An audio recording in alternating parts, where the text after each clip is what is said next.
There's a situation we have at hand that, for whatever it's worth, maybe manage to bring it to the fore, and then we find a way to discuss and move forward. Now you remember that ahead of the 2024 elections, the NDC party, now the government, basically had a flagship program, or should I say promise. It's one that was more of the overarching pledge that they were making to the Ghanaian people. That was a 24-hour economy. Right. And if you recollect, a lot of us were quite clear that a 24-hour economy is not and cannot be a policy, and that it is only going to be an outcome of several different policies. I vividly still remember, and I have the videos of a lot of NDC people basically throwing us off. I remember I was on show with Felix Kwachofosu, so now Government Communications Minister. No, that's not true. Then they went on to explain. You remember all the varying explanation. That day, I remember Felix's explanation was that how many watches sellers were selling watches 24 hours, and that they were going to make sure watches sellers were selling watches 24 hours. You remember the famous Pudong man? The president himself said that nightclubs will be operating 24 hours. And this is him saying explicitly, nightclubs. He spoke about football matches that will be played in the middle of the night. Yeah. The chairman spoke about the organizer and the Techiman Highway and all of that. And we kept saying that you cannot put a gun to the head of a private businessman to operate 24 hours. And that it's a demand and supply situation.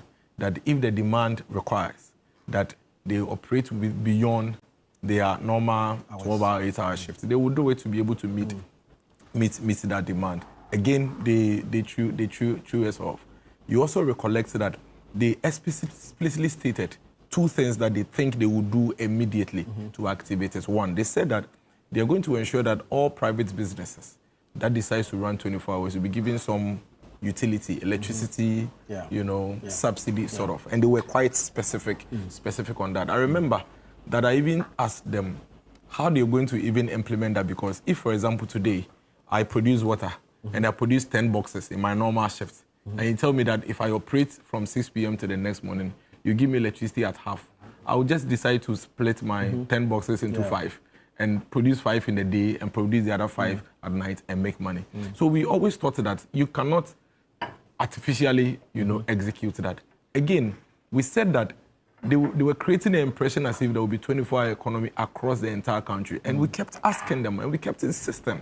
It was one of the reasons why the chairman then came to explain that, even the Techiman of organizer will operate 24 hours and all of that. But we kept saying that there is nowhere in the world that a 24-hour economy operates everywhere in the country.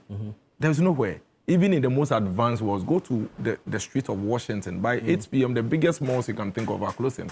Even Oxford in the UK, you have 24-hour economy, but probably just in the city of London, the Oxford Street and all of that. So we kept saying it, but they did not listen to us.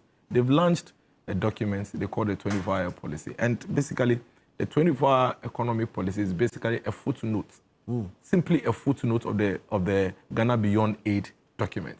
If you look at the Ghana Beyond Aid document that was launched by this country, it is holistic, it is comprehensive, it has a massive industrialization drive, economic revival in there that is already being implemented. And I would ask everybody to go and pick the document and look at it. Go to the Ministry of Trade website. You will see policy documents that have been there since Kufuor era that are basically reflecting in this 24-hour economy. That is not what they promised. They promised us.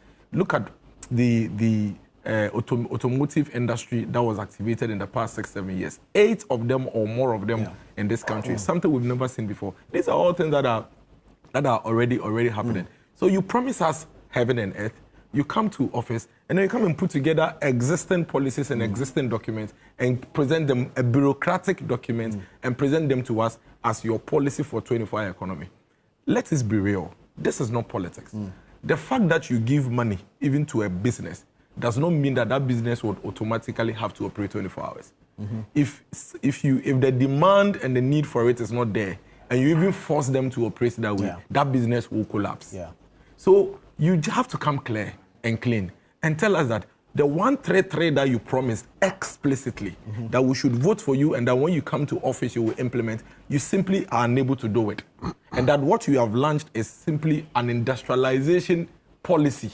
This document does not do justice. No, it doesn't. I mean, this document is no different from the Ghana Beyond. It's no different from the economic program that President Kufuor had. It's no different from the economic program that Atamils had. There's no difference. Isn't that where the problem is? Because if it should date back to even Atamils, we've not been able to fully implement. I agree. Then we have a problem. I agree. That is why I'm saying that it's a deceptive government. You see, it's a big deception. It's a grand scheme of deception that you promise us one thing and you are delivering something else.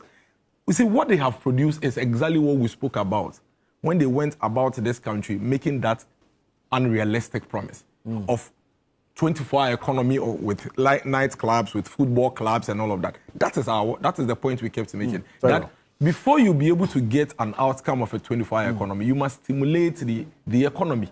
And that once you properly stimulate the economy, the outcome of those individual separate policies may produce a 24-hour economy. But you don't put it in the minds and the heads of the people that I come and I'm going to introduce something called 24-hour economy. Remember they spoke about 133. They even went ahead to ridiculously indicate that ministry, and this morning I pulled 73 videos of different people, including the president. Ministries would even operate 133. Why is it that when you go to the ministries, they are asleep at 6 p.m.? And that they should be operating, and that whatever role that is being played, they'll bring a third person. They went ahead to even say that banks will be operating at midnight and did adverts showing us people issuing checks at midnight. And we kept saying that it is not true, that it doesn't operate that way. Here we are. I conclude. Here we are. You've made a point. You have come to office, and you are basically executing a completely different thing. Now, what the NDC are doing with the document they've launched is that they are implementing set of economic policies, hoping that these set of economic policies will translate into a 24-hour economy. That is not the promise that they made to the people. Let's do it.